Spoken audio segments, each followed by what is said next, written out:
Graça e paz, igreja.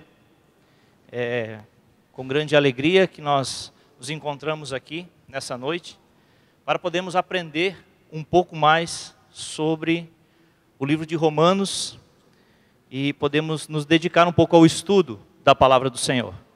Amém? Eu vou fazer uma oração, a gente vai cantar 2 hinos, vamos consagrar esse tempo de estudo, porque é um estudo bíblico, vamos consagrar ao Senhor. E que o Espírito Santo esteja ministrando a nossa mente e ao nosso coração, de forma que a palavra do Senhor seja aplicada a nós. Senhor, nós te agradecemos pelo privilégio que temos, Senhor, como família da fé, de estarmos juntos para aprendermos mais sobre a tua santíssima palavra. Queremos, do mais profundo do nosso coração, ter um conhecimento melhor sobre o Deus triuno, que no tempo eterno buscou a salvação deste povo. Senhor, que o teu nome seja eternamente glorificado e que este trabalho da EBD, que inicia-se hoje, Senhor, com o reverendo Antônio José, seja totalmente para a tua honra e para a tua glória, em nome de Cristo Jesus que oramos e agradecemos. Amém. Eu quero convidar o querido irmão Jonas, que vai estar ministrando 2 hinos com a congregação. Amém, irmãos?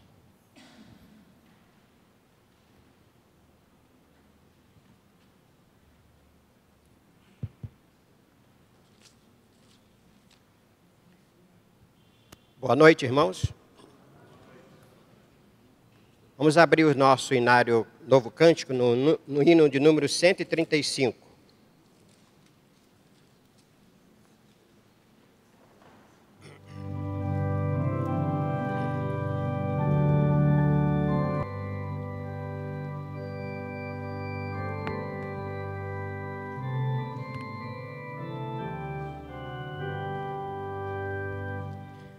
Mais de Cristo eu quero ter, seu ensino receber, ter da sua compaixão e da sua mansidão. Mais de Cristo, mais de Cristo, mais do seu puro e santo amor, mais do bondoso Salvador.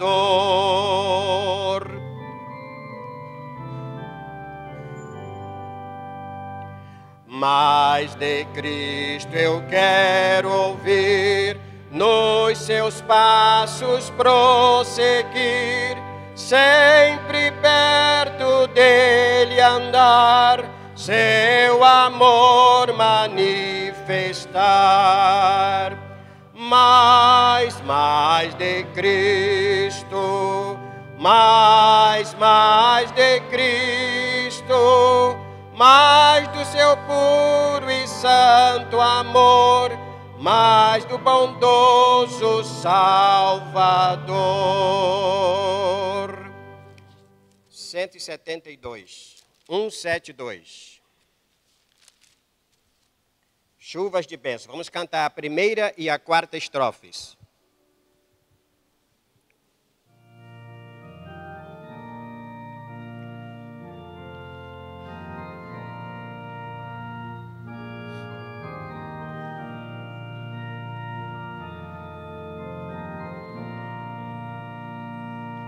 Chuvas de bênçãos teremos pelas promessas de Deus, tempos benditos trazendo, chuvas de bênçãos dos céus, chuvas de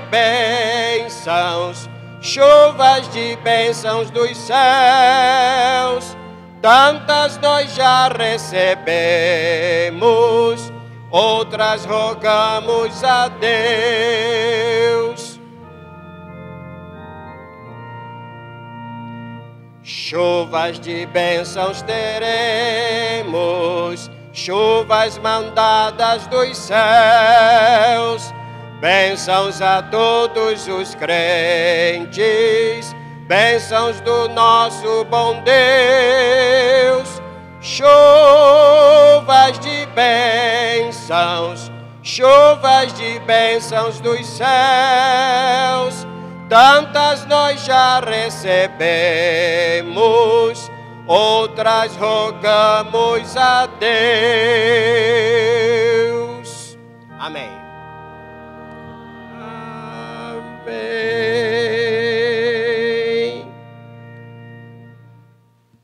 Passa a palavra ao Maurício. Irmãos, eu vou passar para vocês uma lista para você colocar o seu nome, o seu e-mail e o seu telefone. E do lado tem um local para você colocar um X. Por quê? A gente vai criar um grupo de mensagens, tá? Só enviar mensagem, você não vai me mandar nada não. É só para que se você quiser, tá, fazer parte desse grupo para receber algum material além do que vai ser passado aqui, então você assinala com um xizinho lá, bota o seu telefone, a gente vai criar um grupo lá no WhatsApp só para você receber mensagens relativa àquilo que a gente vai estar estudando neste período, tá bom? Então vai passar por vocês aí o material. Por favor, coloque seu nome. Se você não quiser receber a mensagem, não tem problema, mas coloque o seu nome, o seu e-mail, porque a gente vai enviar esse material para o e-mail de vocês. Então você vai ter acesso ao material que a gente vai disponibilizar para vocês, ok? Sem mais delongas, meu querido amigo reverendo Antônio José do Nascimento Filho. Só passar para os irmãos o seguinte, eu vou pedir para o reverendo passar o estudo total e no final a gente dá 20, 15 minutinhos, se alguém quiser perguntar, tiver alguma dúvida, quer fazer alguma pergunta para o pastor, então no finalzinho, depois do estudo, a gente terá esse tempo para a gente conversar. Se a gente começar a fazer muitas perguntas durante o estudo, acaba atrapalhando e não consegue chegar no pretendido pelo professor essa noite. Ok? Professor.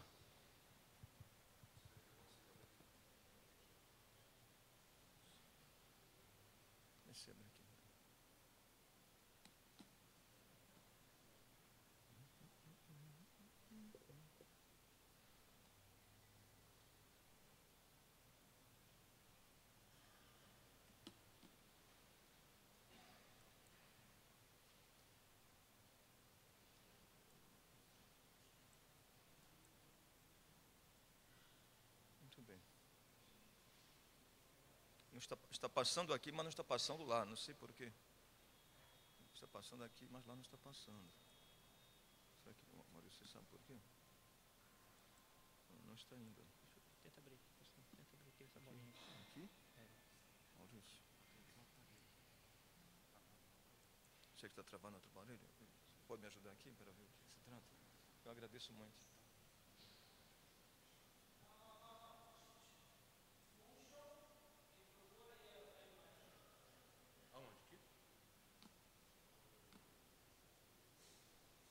Não sei. Prefeito Raul, pode ajudar-me? Eu agradeço muito, Raul, de todo o coração.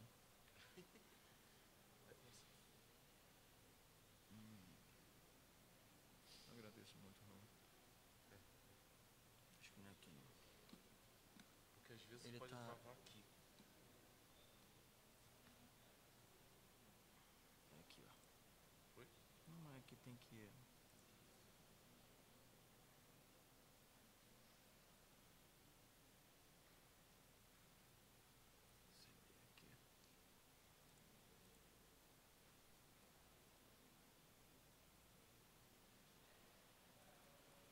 Não tem a configuração aqui dele. O função não tem.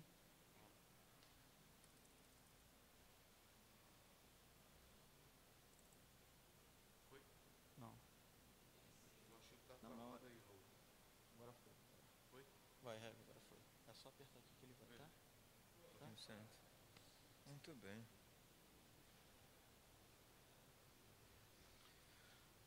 Meus queridos, meus amados de Deus, é uma alegria muito grande estarmos reunidos na casa do Senhor nesta noite. Para mim é uma experiência muito gratificante. Eu amo ensinar a palavra de Deus, expor as Escrituras Sagradas. E estar aqui na catedral é sempre um prazer inaudito, né? Ver pessoas tão queridas, essas quais amo muito. Não é isso, cara? Ver meus presbíteros, os presbíteros da catedral, né? Que se eu chamar meus presbíteros, podem alguém pensar que estou com pretensões, né? Então, ver os amados presbíteros dessa igreja, os quais tenho devoto a mais alta consideração, estima e apreço. Eu agradeço porque, em nome do conselho, naturalmente, com assentimento, com a chancela do conselho, recebi o convite. Pedro Maurício me fez o convite, mas certamente com a chancela do conselho e da EBD.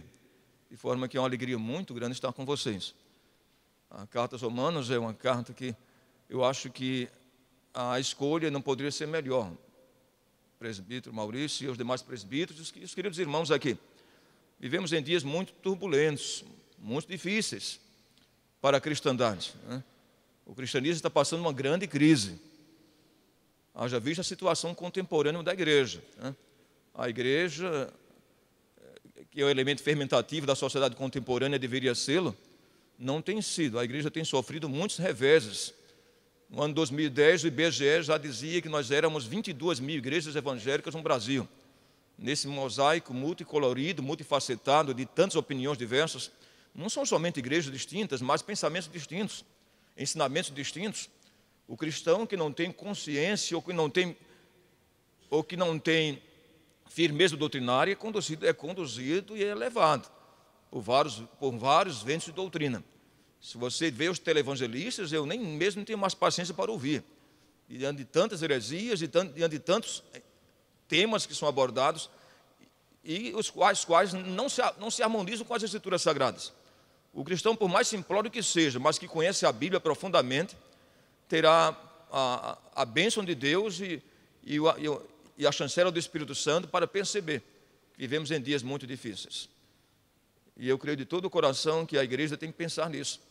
Não é que eu creio, eu sempre digo isso, a função da igreja, no princípio, é adorar a Deus, em espírito e em verdade, mas também a igreja tem como missão de Deus ser uma comunidade apologética, uma comunidade que defende a fé. O apóstolo São Paulo, escrevendo da prisão de Roma, a segunda carta a Timóteo, ele disse: tem cuidado de ti mesmo e da doutrina. Continua nestes deveres, porque fazendo isto, ó Timóteo, salvarás a ti mesmo, como também os teus ouvintes. Cuidar de si mesmo, cuidar da doutrina é dever cristão. Cuidar da doutrina. Então, é dever nosso. Então, a Carta aos Romanos sumariza e laconiza todo o projeto de Deus.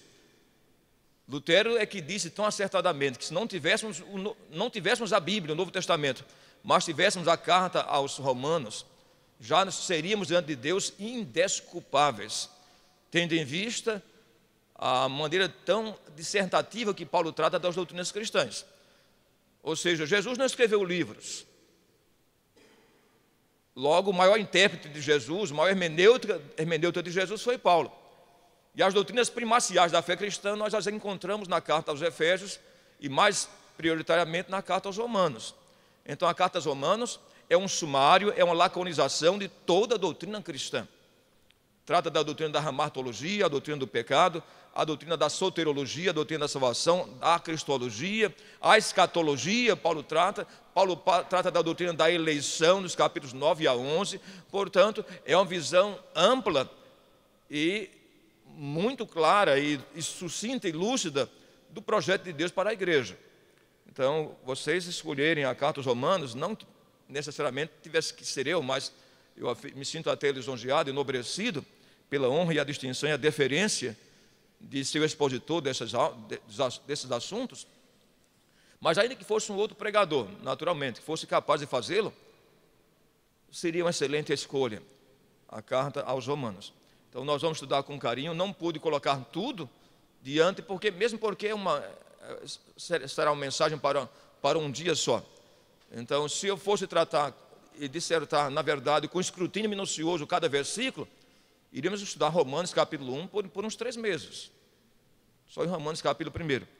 Mas não temos tempo para isso, para abordar. Se fôssemos abordar, quando eu fui ver, eu amo a carta aos Romanos, quando eu fui ver todos os comentários que eu tenho, e todos os livros que eu tenho, de Romanos, de Calvino, de Lutero, de William Hendrickson, de John Piper, de John Stott e tantos outros comentaristas, e o assunto é tão vasto, tão amplo, que para abordar capítulo 1 vai ser um esforço hercúleo para abordarmos hoje, elucidarmos. Por isso que eu não tenho a pretensão de exaurir o assunto. Eu vou abordar os temas mais importantes e relevantes do capítulo 1. Está bem? Então, quando se trata de uma carta, a gente tem que perceber, primeira coisa, quando você recebe uma missiva, tem que conhecer o autor. E todas as pessoas que escrevem têm na sua lavra uma forma de escrever. Então, Paulo tem uma forma bem própria. Quem conhece a língua grega, eu gosto muito do grego, quem conhece a língua grega percebe que há palavras que são muito fortes na teologia de Paulo e palavras que foram usadas somente por Paulo. Eu vou dar um exemplo. A palavra plenitude é uma palavra que só é usada por Paulo em todo o Novo Testamento. O único que usou essa palavra e somente uma vez foi o Evangelho de João. Trata da palavra plenitude, a palavra pleroma, uma palavra grega muito bela da época de Jesus. Pleroma significa um tempo em que Deus enche de significado a sociedade. É mais forte do que kairos. O kairos é um tempo específico, mas pleroma é um tempo em que Deus decide encher de significado a igreja, a sociedade e a história. E Paulo usa essa palavra 17 vezes, dizendo que Jesus é o pleroma de Deus. E quando caiu a sociedade judaica, mas nos últimos dias, Deus vai encher de pleroma a sociedade contemporânea, que Jesus veio no pleroma do tempo. Então nós vamos tratar disso, são palavras bem próprias de Paulo. A palavra justificativa, ou justificação, ou justiça, dikaiosune, é uma palavra usada só por Paulo no Novo Testamento. Então, quando nós temos as doutrinas belas da Bíblia, devemos lembrar que algumas doutrinas são peculiarmente paulinas. E essa é a razão por que alguns teólogos dizem que nós não somente somos cristãos, nós somos paulinistas. Então, até eu li um artigo numa revista francesa que dizia cristianismo ou paulinismo, porque Jesus pregou o cristianismo, preconizou o cristianismo, mas quem sistematizou a doutrina cristã e escreveu sobre ela foi Paulo. Jesus falou sobre ressurreição, mas quem escreveu mais pertinentemente sobre ressurreição foi Paulo, na carta aos Coríntios. Jesus tratou de justificação, naturalmente, ele falou que quem cresce nele estaria justificado perante Deus. Mas quem tratou disso com mais pertinência foi Paulo. Então, os grandes escopos teológicos, doutrinários da fé cristã, Paulo é que os escreveu. Então, Paulo, de fato, foi o grande hermeneuta da teologia cristã. A ele devemos tudo isso. Então, quando pensamos sobre a missiva, devemos pensar sobre o autor. Então, Paulo se apresenta, ele mesmo diz, ele mesmo declara, logo no primórdio da carta, ele diz, eu, Paulo, servo de Jesus Cristo, pela vontade de Deus. Então, logo no começo, se você quiser deixar a sua Bíblia aberta, vamos acompanhando com a Bíblia aberta, tá bom? Que eu vou explicar porque algumas vezes, até a questão de traduções. Porque, quando pensamos em traduções, até os grandes hermeneutas entendem isso. Tem coisas que não é fácil para explicar para a igreja. A Bíblia necessariamente não é uma tradução do texto original. Os originais não existem mais. Recentemente eu estava numa reunião da ELB, da Academia Brasileira Evangélica de Letras, e um pastor batista disse, bem, a Bíblia Batista, revista corrigida, é a melhor, porque está de acordo com os melhores originais. Eu disse, olha, eu discordo de você, porque não existe mais os textos originais. Não existe mais autógrafos. Os textos originais não existem. As cartas que Paulo escreveu não existem mais desde o século IV da era cristã. Então, as Bíblias todas que nós conhecemos, naturalmente, não vêm dos textos originais. Vêm de textos que já são cópias dos textos originais. Como os manuscritos antigos, né? A Ciríaco Pescito, o Credo, o manuscrito alexandrino, o Beza, o Vaticano e o Sinaítico. São os 5 manuscritos mais conhecidos dos séculos III e IV, que possuem as Bíblias antigas, mas não necessariamente os textos originais de Paulo. O texto fundante já deixou de existir há muito tempo. Então, quando alguém coloca na Bíblia de conformidade com os melhores originais, alguém pensa, ele viu o texto de Paulo, escreveu. Necessariamente não. Então, nós vamos estudar esse assunto que é muito importante. Tá bom? Como é que Paulo começa o texto? Como é que começa a carta aos Romanos? A carta aos Romanos principia Paulo se auto-apresentando. Paulo, servo de Jesus Cristo, chamado para ser apóstolo, separado para o Evangelho de Deus. Então, sobre o autor, sabemos que foi Paulo quem escreveu, porque Paulo mesmo declara, Paulo, servo de Jesus Cristo. Mas é importante entender também que sobre o autor quando escreve, todo teólogo, ou todo autor, inclusive Paulo, tem o que é chamado de avenidas principais do livro. Qualquer escritor, seja Darcy Ribeiro, na obra dele, O Povo Brasileiro, ou Aos Alquires, Monte 5, Brida, de Paulo Coelho, seja quem for que escreveu um livro, ele tem algumas teses, algumas premissas, algumas hipóteses que ele quer provar num texto. Não há ninguém que escreva um livro sem hipóteses. Ele já escreve baseado em algumas lições, valores que são preconcebidos por ele e que ele quer demonstrar. Eu gosto muito de ler monografias, já li mais de 500 monografias de tese, mestrado, doutorado, assim por diante. Então, alguém tem que mostrar, quando vai escrever, dizer qual é a tese que propõe. Tem que ter o assunto, a justificativa do assunto, as premissas básicas, as questões que vão ser erigidas, a hipótese, a metodologia, os pressupostos básicos, fundamentais, e assim por diante. Então, tem que ter uma hipótese. Então, Paulo levanta algumas hipóteses, mas Paulo escreve, ele se apresenta como Paulo, declara-se devedor aos romanos, daí porque ele quer ir a Roma, porque ele é devedor aos romanos. Ele diz: eu sou devedor a vocês, eu tenho uma dívida para pagar com vocês, porque eu sou apóstolo dos gentios, e como apóstolo dos gentios eu glorifico este ministério. Ele diz isso em Romanos capítulo 10. Paulo manifesta o desejo de conhecê-los, mas Paulo quer ir além. É como alguém escreve uma carta e diz: eu quero conhecer você, mas além de conhecer você, eu quero a sua ajuda. Paulo queria de fato ser encaminhado pelos romanos para a Espanha. E vocês, quando nós lemos isso, ele diz no texto que deseja conhecer vocês. Paulo não conhecia a igreja de Roma, Paulo não fundou a igreja de Roma. Precisamos entender isso, que o cristianismo nos primórdios, na sua gênese, no seu nascedouro, é claro que nós temos uma compreensão macro de Paulo, que Paulo foi o maior cristão de todos os tempos. De fato o foi, de fato foi. Agostinho mesmo diz na obra dele, Solilóquio, que ninguém jamais ousou dizer: sede meus imitadores como eu sou de Cristo. Eu não vivo mais, mas Cristo vive em mim. Ninguém em toda a história humana chegou a dizer isso. Tamanha foi a identificação de Paulo com Cristo, que ele disse: não vivo mais eu, mas Cristo vive em mim. Em Gálatas 2:20. Talvez para alguns seria ousadia, petulância, arrogância, soberba, mas quem conhece a Paulo, ele mesmo que dissera também que Jesus veio ao mundo para salvar os pecadores, dos quais eu sou o principal, certamente o sabe que não foi a arrogância dele, foi a sua intimidade com Cristo que o conduziu a isso. Então, mas Paulo não somente quer ir a Roma, ele quer ser encaminhado pelos romanos à Espanha.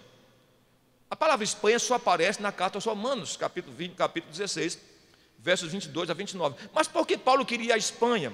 Vocês nunca pensaram nisso, não? Eu já falei isso até para alunos do seminário, eles não sabiam disso. Vocês lembram bem, hoje nós temos 212 nações na compreensão geopolítica da ONU, da Organização das Nações Unidas. Mas naquela época não existia isso. Essa compreensão geopolítica que temos hoje não existia. Pensa na África, são 50 nações na África, mas a divisão se deu geopoliticamente, por interesses colonialistas. Os países colonizadores da África, os principais colonizadores, que foram a França, que colonizou todo o norte e nordeste da África, e o centro da África, o sul da África, a Inglaterra, dividiram a África geopoliticamente. Daí porque tantos conflitos tribais, uma tribo ficou pertencendo a outra nação, a metade da tribo a outra nação, e os conflitos entre Tutsis e Hutus, e no sul da África, com os Zulus e outras tribos, por questões geopolíticas. Havia os grandes povos da África, os bandos, os tuaregs, os suahilis, e os iorubás, mas não eram divididos em nações conforme concebemos geopoliticamente. Então, naquela época, a Espanha, e pensa você qual era a compreensão, quando Jesus disse aos apóstolos, quero que vocês caminhem comigo, quando Jesus disse aos apóstolos: vocês serão minhas testemunhas, e Jesus usou a palavra martiria. Testemunha no grego é martiria, querendo dizer, ressaltar, que quem é testemunha deve estar pronto ao martírio. Vocês serão minhas martirias, disse Jesus, na Judeia, Samaria e até os confins da terra. Quando Jesus disse até os confins da terra, se você fosse um membro do colégio apostólico, um dos 12, como é que você entenderia isso? O que eram os confins da terra? Se fosse hoje, Jesus dizendo para 12 apóstolos, alguém entender: ele está falando de Bangladesh, ou está falando lá do Nepal, ou das ou daquelas ilhas pequenas, Ilha Salomão, lá do outro lado do Pacífico, lá para o lado de Marrakech. Não, não é nada disso. Na época, os confins da terra para eles era a última fronteira do Império Romano. Leste frontier. Era a última fronteira do Império. Não havia compreensão na época de que havia população fora do Império. Já havia população na Índia, na China. No Extremo Oriente já havia população na época de Jesus. Mas os apóstolos não sabiam. Para a compreensão apostólica de Paulo e do colégio apostólico, com os confins da terra, era a Espanha. Paulo queria pregar o evangelho lá, sabe por quê? Porque Paulo cria que chegando à Espanha, teria cumprido Mateus capítulo 28, versículo 19. E teria também cumprido Atos 1:8. Vocês entenderam? Não é simplesmente por questão de, eu soube que a Espanha é bonita, eu vou para a Grécia porque eu quero visitar Santorini, nada disso. Não é porque era um paraíso em beleza. Não, ele não conhecia a Espanha. A Espanha era o final, era o termo limítrofe do Império Romano. E Paulo disse, eu quero ir à Espanha, porque chegando lá, eu cumprirei cabalmente a missão que Jesus me deu. E não há de entender, os teólogos não creem que Paulo chegou à Espanha. Ele apenas teve o desejo de chegar lá, porque em chegando lá, teria cumprido a missão em toto, de pregar o evangelho até os confins da terra. Então, Paulo se apresenta, Paulo se declara devedor, e Paulo diz àquela igreja, já de antemão, na sua missiva, eu quero conhecer vocês, e eu quero ser encaminhado por vocês até a Espanha. Então, é bom entender isso. E quando Paulo fala disso, da Espanha, não havia compreensão da Espanha no mundo romano hoje. Toda aquela região da Península Ibérica, depois da Itália, era chamada de Espanha. Não havia Portugal. Portugal é uma nação que começou a existir no século XII. Os primeiros textos em português datam do século XII, início do século XIII. Então, vamos sequenciando. Muito bem. Data e lugar. Há muitos teólogos que divergem quanto a isso. Ou seja, comentaristas do Novo Testamento. Eu gosto mais da posição de William Hendrickson, que é um teólogo reformado, né? Vários teólogos datam essa carta como tardia, do ano 57, 58, 59, já próximo ao martírio de Paulo. O William Hendrickson, ele é um grande comentarista, é um dos que eu mais gosto do Novo Testamento, esse teólogo holandês. Ele diz o seguinte, olha, essa data não é tão distante assim. Não é já próximo ao martírio de Paulo, ou de sua ida para Roma. Essa carta data da terceira viagem missionária de Paulo, por volta do ano 54 da era cristã. Era primavera e Paulo estava em Corinto. E o fato em contexto ineludível de que Paulo estava em Corinto quando escreveu a carta é que ele faz menção de pessoas que conviviam com ele naquele período. Ele diz, olha, ele escreve para Roma e diz, olha, eu quero falar para vocês, romanos, que uma irmã da nossa igreja, da SAF da igreja aqui, está mudando para aí.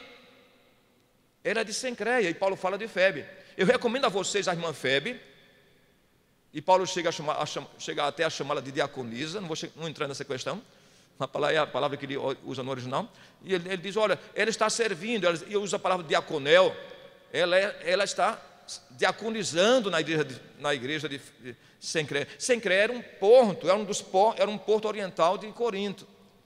Então Paulo está recomendando a Febe que vai para Roma. E Paulo fala de Erasto, que era tesoureiro da cidade, disse, Erasto está aqui comigo. E Paulo fala de Gaio, que era seu anfitrião, era seu hospedeiro. Então Paulo fala de pessoas que conviviam com ele. Paulo escreve a carta de Corinto, e Corinto na época era a capital da Acaia. Então é muito importante entender isso, de onde Paulo escreveu. Vamos então delineamento da epístola. Uma coisa importante, eu vou colocar ainda que en passant, ainda que de passagem, brevemente, um pequeno esboço da carta, tá bom? Que é o esboço que eu achei preferível de tantos, e tem tantos por aí, se você entrar no Google tem dezenas de esboços, mas eu preferi esse aqui, foi feito por Lutero e respaldado até pelo próprio Calvino.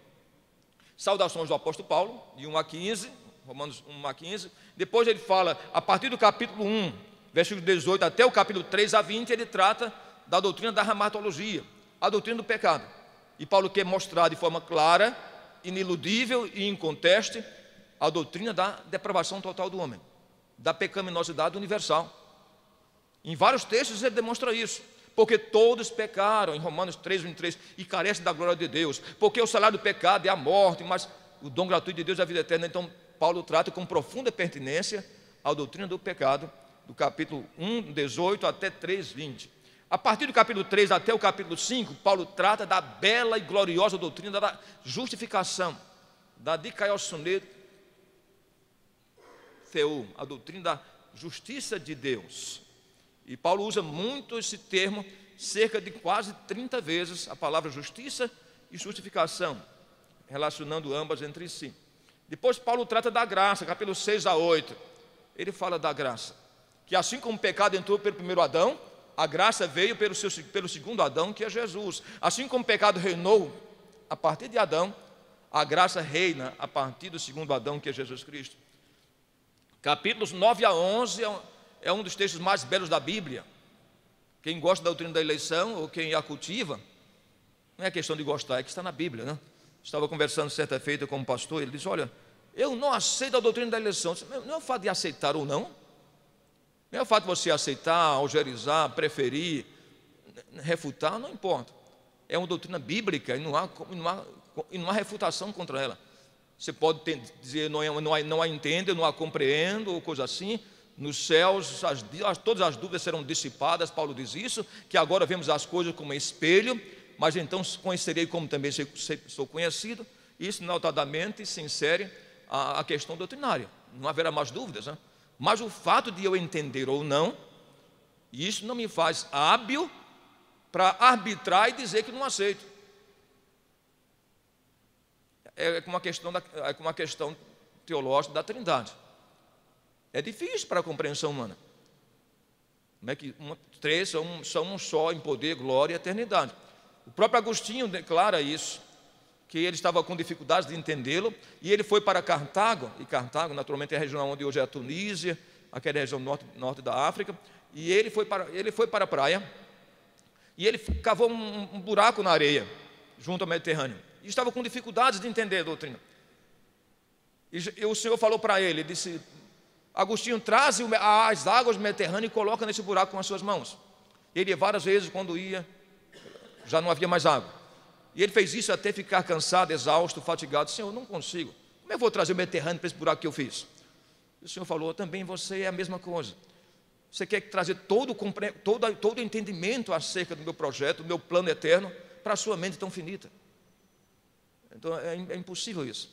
Então, a justiça de Deus, a partir do capítulo 12, vocês podem lembrar que a partir do capítulo 12, para quem é familiarizado e afeito à leitura do livro de Romanos, eu amo Romanos, vocês podem ver que Paulo trata das virtudes. É um corolário, as virtudes estão sempre juntas, né?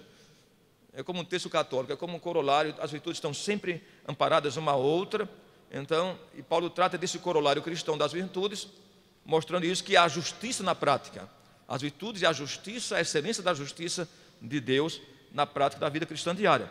E no final, capítulo 15, Paulo fala dos seus projetos e intenções de ir à Espanha, e ali enumera 36 pessoas, as quais ele chama de meus cooperadores em Cristo. É interessante, eu admiro Paulo em vários aspectos, especialmente na questão pessoal. Paulo era um pastor pessoal. Eu acho muito estranho um pastor que não conhece o seu rebanho, e nem por nome. Vamos orar com o irmãozinho tal, nem no irmãozinho tem um nome. Vamos orar com a irmãzinha, não é irmãzinha nem irmãozão. É meu irmão em Cristo, remido pelo sangue de Jesus, e tem um nome. O próprio Jesus diz: as minhas ovelhas, eu as conheço pelos meus nomes, pelos seus nomes, e elas me seguem. Então, delineamento da... Muito bem, análise de Romanos. Interessante que Paulo começa dizendo, o texto está dizendo, Paulo, servo de Jesus Cristo, chamado para ser apóstolo. Mas é interessante que vários teólogos do Novo Testamento, inclusive Donald Carson, que é um grande especialista em grego, ele disse que, na verdade, essa não seria a melhor expressão, não seria a melhor tradução, chamado para ser apóstolo. Paulo apresenta um apóstolo chamado, um apóstolo escolhido, não é chamado para ser,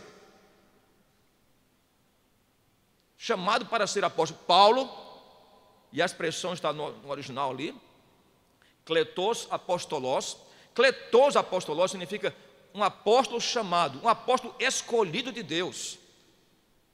Isso dá força à doutrina da predestinação e da eleição. Paulo não é só chamado para ser apóstolo, ele é um apóstolo chamado por Deus, escolhido por Deus desde os tempos eternos para ser apóstolo.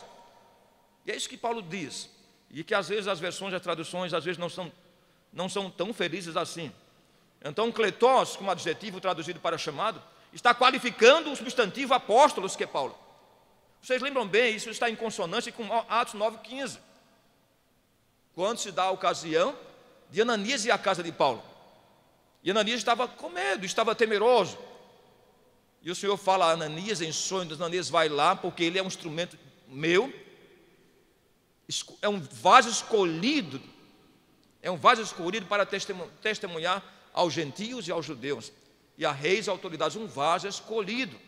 Então, por isso é importante entender a compreensão do kletos apostolos. Não é só um chamado para ser apóstolo, mas um apóstolo escolhido, um apóstolo chamado por Deus. Isso é muito importante entender. Depois nós vamos para o verso 3, porque Paulo trata uma doutrina muito importante, que é a doutrina da humanidade de Jesus. Mas eu quero tratar disso com vocês. Versículo 3, Paulo diz, com respeito, ele continua dizendo, o qual foi por Deus, outrora, separado para o Evangelho de Deus, o qual foi por Deus, outrora, prometido por intermédio dos seus profetas nas Sagradas Escrituras. Esse Evangelho foi prometido desde os profetas. E há o proto-evangelho, o Evangelho tem suas origens desde o Gênesis, que é chamado proto-evangelho. Então, o Evangelho prometido desde os profetas nas Escrituras Sagradas. Com respeito a quem? Qual é a ênfase ou seja, o que Paulo quer dizer é que, na verdade, o coração do Evangelho é Jesus. Não é Evangelho sem Jesus. É a mesma coisa do cristianismo. Porque quando eu vejo hoje a realidade do mundo contemporâneo, parece que a igreja hoje quer dar um salto mágico da manjedoura para a ressurreição. Você pode perceber isso diante da pregação que é feita no mundo contemporâneo. É uma pregação que não existe cruz, não passa pela via cruz, não conhece a via dolorosa, os passos da paixão. Parece que as pessoas querem dar um pulo mágico, simplesmente de saltar da manjedoura para a ressurreição sem passar pela via cruz. Não há cristianismo sem cruz, não há cristianismo sem Calvário. Esse salto de Mary Importe não existe no Evangelho. Então, é importante a expressão, Paulo, olha o que o texto está dizendo, com respeito ao seu filho Jesus Cristo, o qual segundo a carne veio da descendência de Davi. Interessante que o original não diz isso. Interessante, não é segundo a carne, porque a palavra gnomenu não foi traduzida, nas Bíblias não foram traduzidas. Uma coisa rara na Bíblia, eles terem traduzido, eu não sei por que os tradutores não colocaram isso. Então, eu coloquei somente alguns, mas muitos não fizeram. Então, a rigor, nasceu, genomenu, por meio do organismo humano, kata sarká, sarquia, que é carne, né? Kata sarká. A rigor, a tradução para genomenu foi gerado, ele nasceu, enquanto kata sarká seria por meio da carne. Seu filho Jesus Cristo nascido por meio da carne. Alguns teólogos omitem a tradução genomenu. Geralmente, para kata sarká, adotam segundo a carne. Aqui trata da divindade de Jesus e sua encarnação. O Filho é ao mesmo tempo Deus e Pai da eternidade. Ao mesmo tempo que ele é Filho, ele é chamado de Pai da eternidade. Um Filho se nos deu, e o seu nome significa, ele é chamado Conselheiro, Deus forte, Pai da eternidade. Não Filho da eternidade, Pai da eternidade. Hebreus 1, 7 e 8 diz, mas do Filho diz, ó Deus, o teu trono é para todos sempre. Cetro de equidade é o cetro do teu reino. 1 João 5, 20 diz que nós estamos no seu Filho Jesus Cristo. E este é o verdadeiro Deus e a vida eterna. Então, ao mesmo tempo que Jesus é Filho, ele é o verdadeiro Deus e a vida eterna. São doutrinas muito importantes para se entender na teologia. Muito importante. Paulo trata isso com muita pertinência em toda a doutrina cristã. A fé reformada esposa isso muito bem. O fato de Jesus se encarnar, ele não abriu mão da sua divindade. A teologia liberal diz isso. Há uma ênfase na teologia kenótica. O que é kenótica? Vem da palavra grega kenó, que está no grego, em Filipenses 2, versos 5 a 8, que diz que ele esvaziou-se a si mesmo, tomando a forma de servo e sendo fiel obediente até a morte e morte de cruz. Alguns teólogos, ou muitos teólogos, a maioria, ou todos eles, teólogos liberais, dizem que esse ato de esvaziar-se significa que ele abriu mão da sua divindade ao entrar no mundo dos homens. Que ele entrava em crise, que Jesus ficava depressivo, como naquele filme Jesus Superstar, que não sabia quem ele era. E os apóstolos é que deram a ele uma consciência messiânica. Garoto, crê que você é Deus, crê que você é o Messias. Porque nem ele mesmo tinha compreensão disso. Isso é pura heresia. Jesus é Deus, sempre foi Deus, e jamais abriu mão. Ele jamais abriu mão da sua deidade enquanto um homem. Ele era vero homem e vero Deus ao mesmo tempo. Verdadeiramente homem e Deus ao mesmo tempo. E isso é doutrina basilar da fé cristã. Desconfie de qualquer evangelho que miniaturize a pequena pessoa de Jesus. É muito importante isso. Daí porque compreender a teologia da kenosis, né? Que Jesus realmente entrou no mundo dos homens, mas ele não abriu mão de ser Deus. Está bem? Ele não abriu mão dos seus atributos eternos. Ele pode ter se privado de usá-los em alguns momentos, mas não abriu mão, ele continuou sendo Deus. Está bem? Por isso que é importante a expressão com respeito a seu filho, porque o nome filho aqui, é importante entender isso. A doutrina de filiação, o que é que ensina a doutrina trinitária? Vamos lembrar, a doutrina da Trindade, os teólogos que deram origem da doutrina da Trindade foram na idade patrística. O que é patrística? Vocês conhecem um pouco de história. Vamos falar um pouquinho assim também, para ajudar até para abrir um leque para melhor entendimento. A história antiga vai até a queda do Império Romano, no ano 476 depois de Cristo, nas mãos de Clovis, rei dos bárbaros, rei dos francos.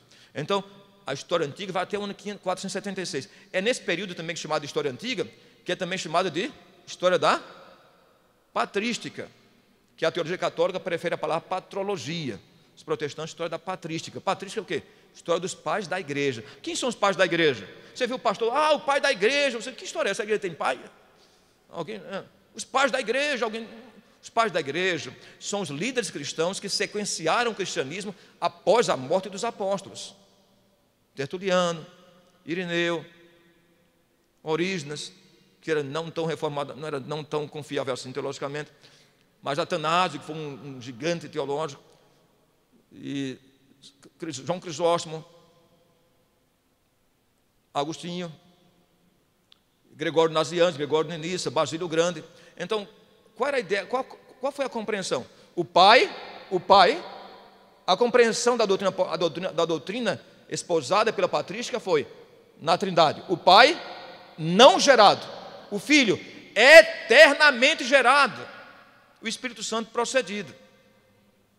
Então o Filho não foi criado. Jesus não é criação ex nihilo. O que é ex nihilo? É criação do nada.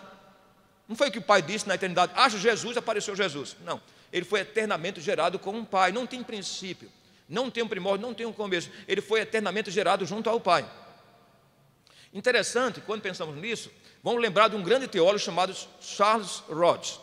Eu admiro profundamente Charles Rhodes, profundamente. Eu estive visitando a Universidade de Princeton alguns anos atrás, e chegando lá, fui conhecer a universidade, fui conhecer o departamento de teologia. Então, conversando com o diretor do departamento de teologia, aí ele mostrou a sala em que Charles Rhodes ensinava. E Charles Rhodes foi professor de Simonton. Aliás, Simonton não queria vir para o Brasil.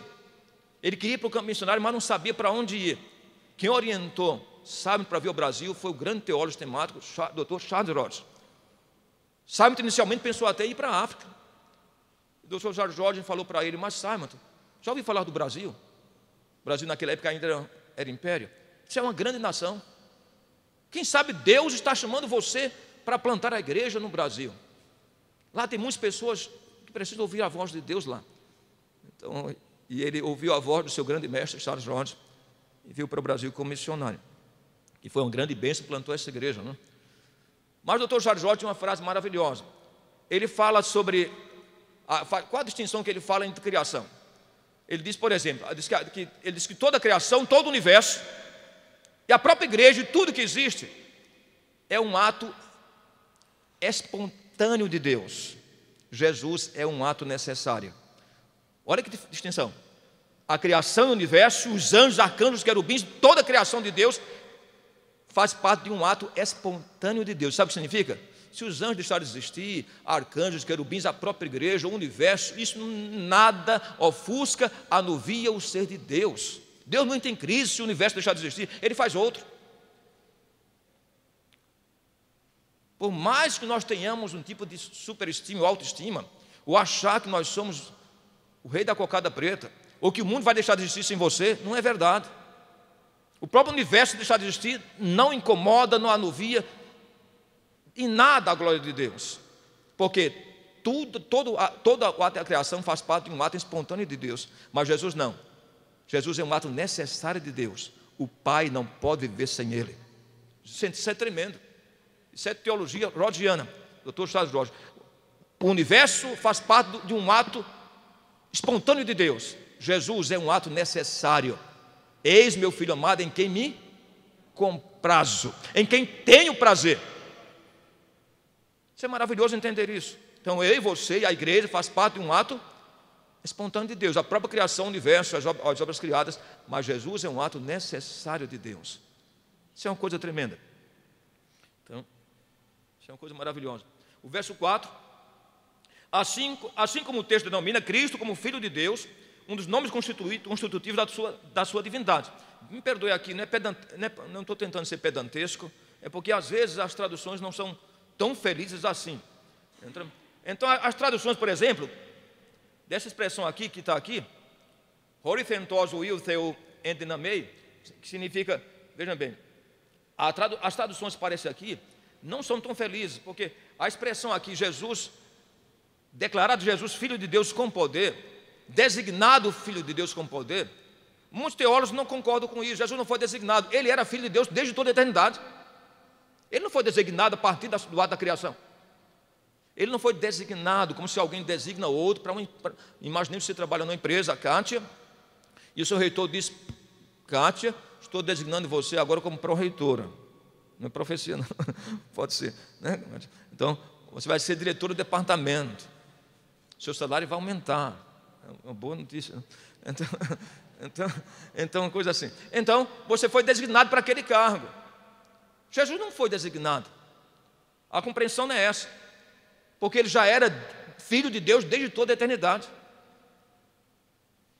Então, por isso que é importante entender isso. Então, a maioria dos exegetas reformados prefere a tradução: foi poderosamente demonstrado o Filho de Deus. Veja o texto aqui. O texto está dizendo com respeito ao seu Filho Jesus Cristo. E foi designado Filho de Deus com poder. Eles preferem a expressão: foi poderosamente demonstrado o Filho de Deus, porque Filho de Deus ele já o era. Então o Novo Testamento não ensina que Jesus foi designado ou constituído. Ele já era o Filho de Deus desde toda a eternidade. Então algumas traduções não são tão felizes em algumas de suas expressões. Tá bom?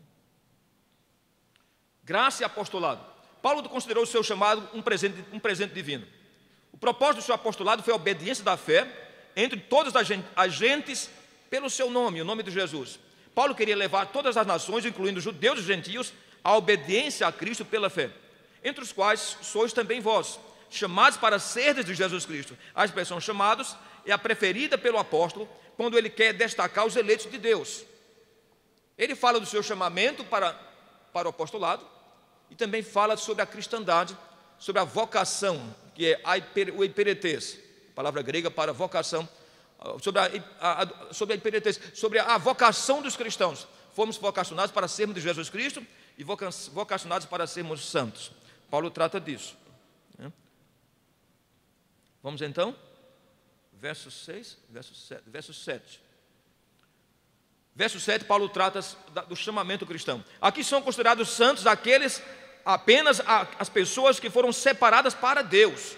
Como Deus é santo, seu povo também deve ser santo. Há uma compreensão de santidade em dois sentidos. Existe a santidade passiva e ativa. Quando você lê Hebreus capítulo 13, versos 12 e 13, diz: por isso também Jesus Cristo padeceu por vós fora da porta.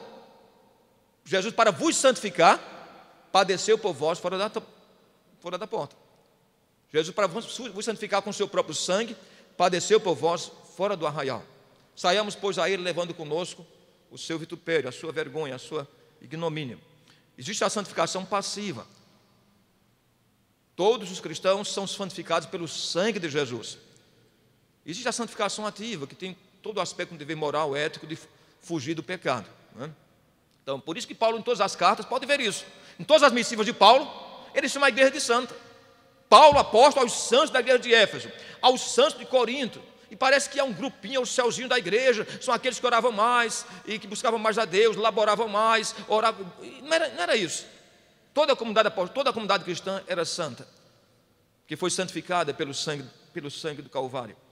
Então, Paulo trata disso, graça e paz, nosso Senhor do Senhor Jesus Cristo. Em todas as cartas, Paulo fala dessa visão tão bela que caminha junto, em parceria, como irmãs siamesas, graça e paz. A paz, Irene, de Deus, provém a nós pelo sangue de Cristo, propiciando justificação e libertação. Paulo fala da graça e da paz, mas essa paz não é uma paz simplesmente circunstancializada, contingencializada. Não é uma paz adquirida ou comprada. É uma paz que vem pelo sangue de Jesus, justificados, pois, mediante a fé, temos paz com Deus. Em 1 João 1,7, fala sobre a purificação dos nossos pecados, nas nossas almas, pelo sangue de Jesus. E Apocalipse 1,5, e pelo seu sangue nos libertou dos nossos pecados. Essa visão triádica de paz, de justificação, perdão e libertação a partir do sangue de Jesus Cristo. Paulo aos Romanos, capítulo 8. A fé dos romanos era tão vigorosa, interessante que Paulo começa a fazer um elogio à igreja de Roma. Paulo não conhecia, mas Paulo ouviu falar da igreja de Roma, da fé vigorosa e robusta daquela igreja. E Paulo chega a dizer uma expressão que Paulo usou também aos Tessalonicenses. A mesma expressão cunhada aos Tessalonicenses, Paulo usa aqui. Paulo diz, fala sobre a grande fé dos romanos, a fé de vocês. Podem ver aqui no versículo 8. E diz, primeiramente dou graças ao meu Deus, mediante Jesus Cristo, no tocante a todos vós, porque em todo o mundo, a palavra cosmo, em todo o mundo é proclamada a vossa fé. Em todo o mundo romano. Pode ser, alguns acham que é até uma hipérbole de Paulina, dizer em todo o mundo, mas Paulo quer dizer, de fato, que a fé dos romanos foi além das fronteiras da metrópole e alcançou grande parte do império, a fé da igreja de Roma. Então a fé dos cristãos romanos era tão vigorosa que Paulo fala a respeito em seu amplo testemunho. O apóstolo age de forma semelhante ao referir-se à fé dos cristãos de Tessalônica. A expressão em todo o mundo é análoga à expressão em todos os lugares. Afirma Hendrickson, que é um grande teólogo e comentarista reformado. A igreja de Roma brilhava em uma cidade que era o berço da civilização, a meca dos poetas, oradores e artistas, e ao mesmo tempo abrigava todo o paganismo e a idolatria. Porque muitas vezes a igreja é fácil brilhar onde não há conhecimento. É fácil brilhar onde não há contestação. E a igreja muitas vezes prefere isso. Foge de toda e qualquer contestação, de toda e qualquer querela. Ou temos medo de nos identificarmos, ou temos medo porque não estamos preparados. Na carta petrina, Pedro diz, estando sempre preparados para responder a cada um que vos pedir, a razão da esperança que há em vós. 1 Pedro 3,15. Então, é importante essa compreensão de Hendrickson, que a igreja de Roma brilhava numa sociedade culta, douta, onde imperava a filosofia estoica e epicurista, os grandes eruditos. Isso é ler. Quando a gente fez, eu ensinei por um tempo em São Paulo direito, história do direito, né? Então, e filosofia do direito. Ensinei também aqui no Mackenzie, filosofia do direito por alguns anos. Então, quando pensamos nisso, a gente vai ver o que se fala do Império Romano. O direito romano, né? Deixou até de existir como disciplina, né? Direito romano, não tem mais no curso de direito. Então era uma grande civilização, e a igreja brilhou justamente ali. Mas ao mesmo tempo que era uma grande civilização, era uma cidade onde havia toda sorte de pecaminosidade e depravação moral, completo afastamento de Deus. E a igreja brilhou em meio a esse mundo turvo e absinto. Versículos 11 e 12, Paulo fala sobre, interessante, Paulo fala sobre compartilhamento de dons. É a palavra carismata que é usada. Paulo não faz menção dos dons apostólicos, que ele faz alusão em 1 Coríntios capítulo 12. Ele não está tratando daqueles dons. Mas a ênfase interessante é que, eu coloquei até aqui uma declaração de Calvino. Calvino comentando na carta, o seu livro aos Romanos, no seu comentário, Calvino comentando sobre a modéstia de Paulo. Calvino admira Paulo nesse aspecto. Ele diz, olha, Paulo tinha um vasto conhecimento. Paulo era muito douto. É como se alguém chegasse para uma comunidade tão pequena, e cristãos neófitos que não conhecem a fé, dizem, olha, eu tenho muito a aprender de vocês. É o que Paulo fez. Paulo escreveu e disse, olha, eu quero conhecer vocês, porque eu quero aprender muita coisa com vocês. Eu quero repartir algum dom com vocês e sermos reciprocamente confortados. E Calvino achou que essa atitude de Paulo foi altamente louvável. Então, analisando a postura de Paulo nesse texto, o grande reformador João Calvino declara, observe a que grau de modéstia o seu piedoso coração se submeteu. de modo que não desdenha buscar a confirmação da parte dos inexperientes e neófitos romanos.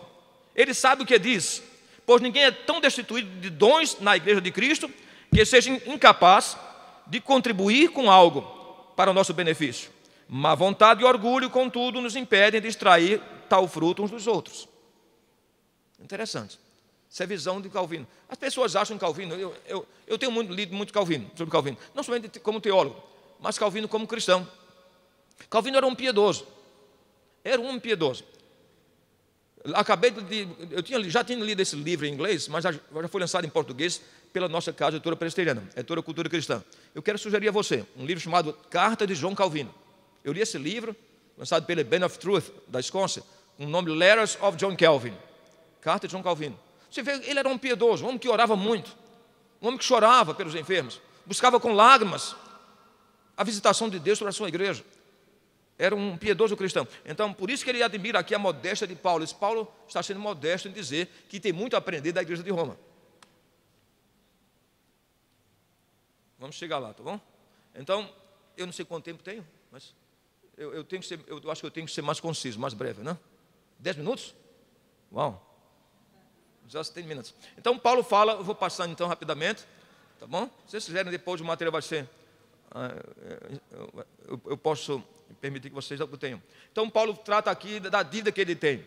E ele fala aqui que é devedor à igreja de Roma, mas não é devedor só a Roma. Ele diz que é devedor a bárbaros, a gentios, a cultos, a nobres, a plebeus, a todas as pessoas. Ele é devedor. Essa compreensão também está em consonância com a carta de Paulo aos Coríntios, que ele diz, porque se eu prego o evangelho, não há porque eu ser vaidoso por isso, porque ele diz, se eu prego o evangelho, me é imposta esta obrigação, porque ai de mim se não pregar o evangelho. Então, Paulo tem essa compreensão da dívida que ele tem. A justificação de Deus em Cristo.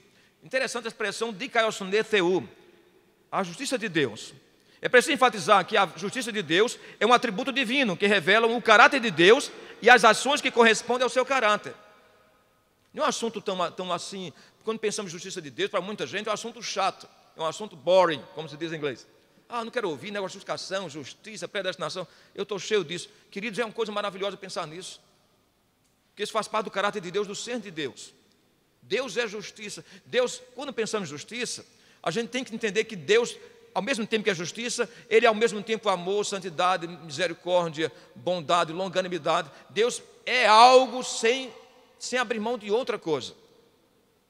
Você vai achar muito difícil quando Calvino diz que a rejeição de Deus em relação aos réprobos é um ato de bondade de Deus, é um ato do amor de Deus. A condenação do réprobo é um ato de amor de Deus, porque Deus não deixou de ser amor quando aplicou a sua justiça. Porque senão eu já vi pregadores presbiterianos dizendo, olha, no Antigo Testamento só Deus agiu, o Novo Testamento só Jesus age, e do Pentecostes para cá só o Espírito Santo. Isso é heresia, isso é triteísmo. Quem ensinou essa doutrina foi Dionísio, século III, foi combatido como herege. Em todas as épocas, o Pai, o Filho e o Espírito Santo interagem juntos. É a mesma coisa que alguém pensar, no Antigo Testamento Deus só foi justiça. A partir da graça, Ele é só amor. Não existe isso. Isso é uma compreensão errônea de um indivíduo chamado Marcion, um herege do século III, que dizia que o Antigo Testamento, ele chamava Deus de demiurgo, o Deus perverso, o Deus malvado. Deus é só bonzinho com Jesus. Deus sempre foi bom. Mesmo quando Deus condenou os amorreus, os moabitas e os filisteus, aqueles povos, mesmo quando foram dizimados, Deus era amor. Deus nunca deixou de ser amor em nenhum momento. Deus, quando age em sua justiça, aplica a sua justiça. Pensa vocês, Deus aplicando a sua justiça em seu Filho Jesus Cristo. Karl Barth, que não gosta de Karl Barth, né? Só aumento algumas ideias dele são aprováveis, outras não são tão confiáveis, né? Ele é bastante heterodoxo em algumas doutrinas. Heterodoxo não é ortodoxo, né? Então, mas Karl Barth diz, olha, eu estou interessado não somente da predestinação de nós em Cristo, eu estou interessado na predestinação de Cristo em Deus. Porque antes de Deus eleger o presbítero ali, André, para ser um salvo, Deus tinha escolhido seu filho para ser o seu remidor. Isso é maravilhoso entender isso. A justiça de Deus tinha que ser reparada, tinha que ser satisfeita, e só quem pôde satisfazer a justiça de Deus foi Jesus. Não havia ninguém que pudesse satisfazer a justiça de Deus. Então Jesus foi a oferta perfeita. Jesus foi ao mesmo tempo o sacerdote e a oferta. Isso é um milagre. Ele foi ao mesmo tempo o sacerdote e a oferta pelos nossos pecados. Então a doutrina da justiça de Deus é a doutrina mais relevante da carta aos Romanos. Na Epístola aos Romanos, manifestação suprema da justiça pessoal de Deus se revela na cruz. A imputação da justiça. A justiça de Deus, eu coloquei aqui somente alguns versos. A justiça de Deus se revela no Evangelho, Romanos 1,7, mediante a fé em Jesus Cristo, Romanos 3,8. Abraão creu, isso lhe foi imputado como justiça. Por um só ato de justiça veio a graça sobre todos, diz Paulo. E o fim da lei é Cristo, para a justiça de todo aquele que crê. A ira manifesta. Esse é um dos assuntos mais difíceis da carta aos Romanos. Para muita gente é um assunto muito difícil. Como vou tratar deste assunto? Eu ia tratar, isso é para falar há muito tempo, mas eu coloquei brevemente aqui. A compreensão da ira manifesta. Porque a partir da Bíblia, a ira de Deus faz parte da santidade de Deus. Quando Deus decidiu destruir Corá, Datã e Abirão, se levantaram contra Moisés revoltosos, criaram uma sublevação, um motim, uma insurreição contra Moisés no deserto, e a terra os engoliu.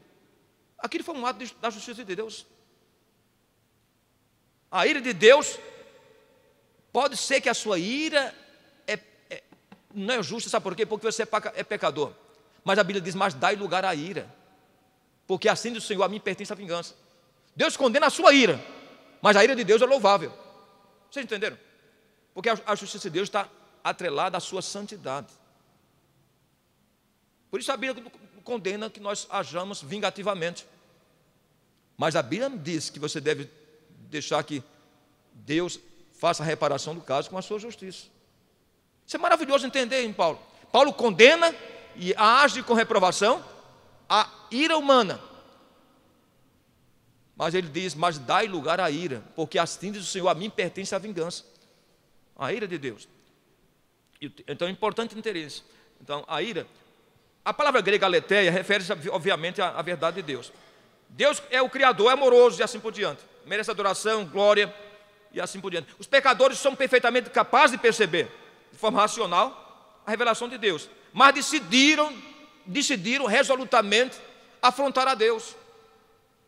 A criação decidiu afrontar o seu Criador. Logo, a ira de Deus é por demais justa. Essa é a tese de Paulo.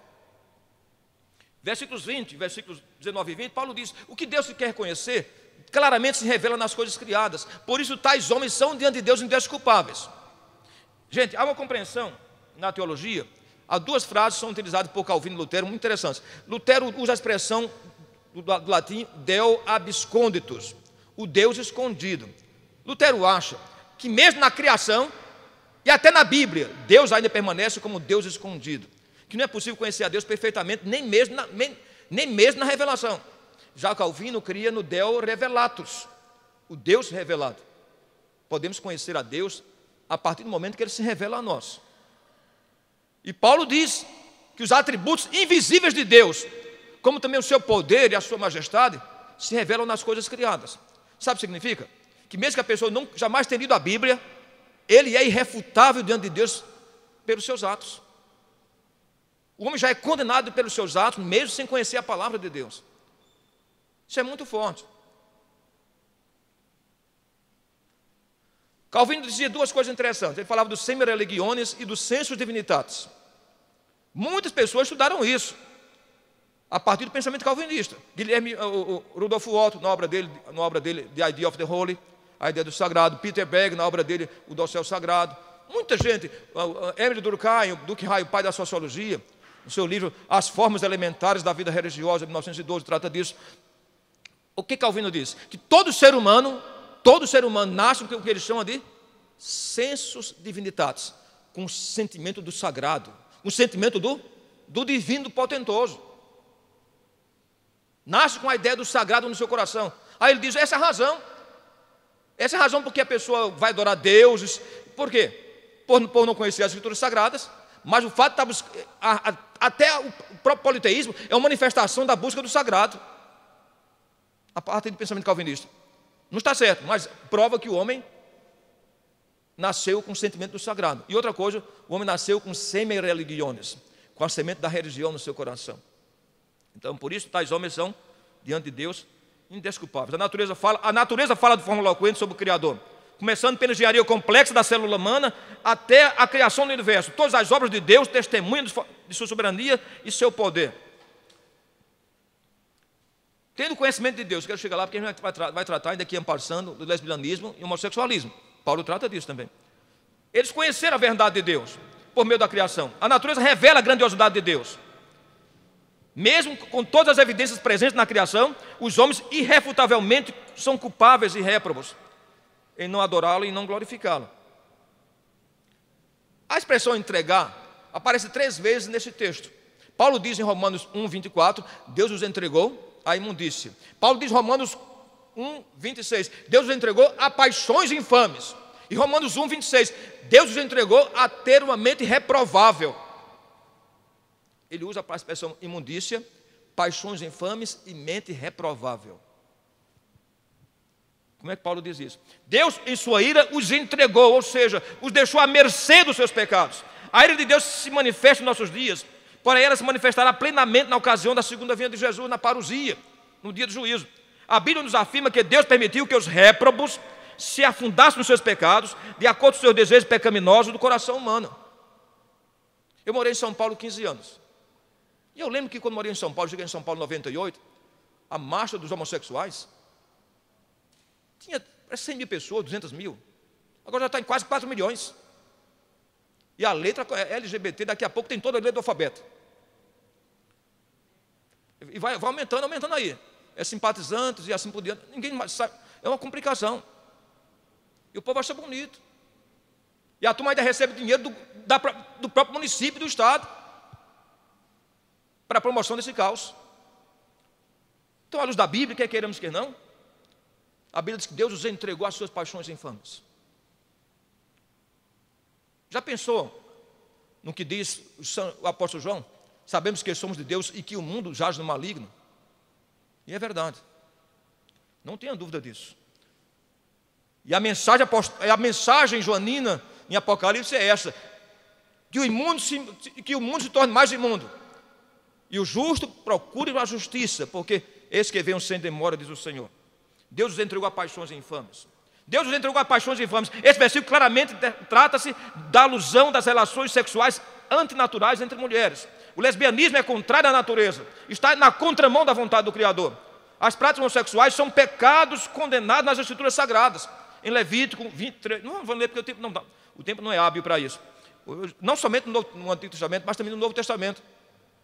É uma situação muito complexa, porque daqui a pouco pastores ou líderes religiosos não vão mais tratar desse assunto, porque diante da situação política contemporânea é deplorável, mas daqui a pouco estaremos privados de pregar o Evangelho. Olha, eu vi um testemunho em inglês recentemente de Richard Dawkins. Alguém já ouviu falar de Richard Dawkins? É um dos maiores pregadores do ateísmo moderno. E o Dawkins disse: olha, eu sou ateu, mas eu estou preocupado com o protestantismo. Olha o que ele falou: eu sou ateu. Ele foi fazer uma palestra na Universidade de Berkeley, na Califórnia. Foi fazer uma palestra contra Jesus, contra milagres, contra a Bíblia. Gente, ele foi aplaudido delirantemente. Ele disse: olha, daqui a 6 meses eu volto e eu vou falar contra o islamismo. Gente, os mesmos alunos que quase o apedrejaram, o expulsaram. Não pode falar mal de Maomé. Mas isso era possível, estou num país protestante, contra Jesus eu posso falar. E vocês acham belo. Vou falar contra a Sharia, contra o islamismo, contra a opressão que eles fazem às mulheres, e eu não posso. Então ele disse: olha, o mundo, eu não sou cristão, mas o mundo é cristofóbico. Quem está dizendo isso é Richard Dawkins, que é o maior pregador do ateísmo moderno. Eu não sou cristão, mas o mundo está tornando mas eu estou percebendo como ateu que o mundo está ficando simplesmente cristofóbico. Há mais empatia por Maomé e pelos muçulmanos aí, que degolam gente à torta e à direita.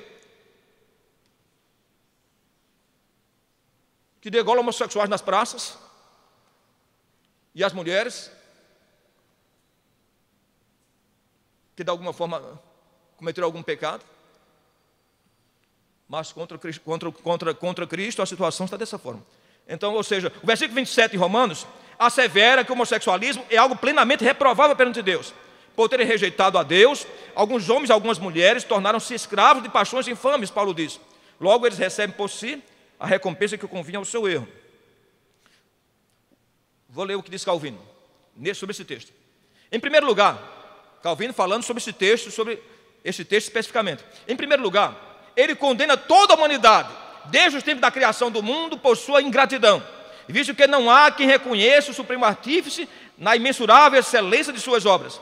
Aliás, quando os homens são compelidos a reconhecê-lo, não honram na sua majestade com o devido respeito. Ao contrário, em sua loucura, a profanam e a desonram. Ele acusa também os homens dessa impiedade, a qual é a mais detestável de todos os crimes, para provar mais precisamente que toda a humanidade se desviou do Senhor. O apóstolo registra os atos pútridos e terrificantes que os homens em toda parte estão sujeitos a cometer. Este é um argumento conclusivo de que apostataram de Deus, pois tais atos ímpios são evidências da ira divina e devem ser encontrados somente nos ímpios. Então o que Paulo quer dizer?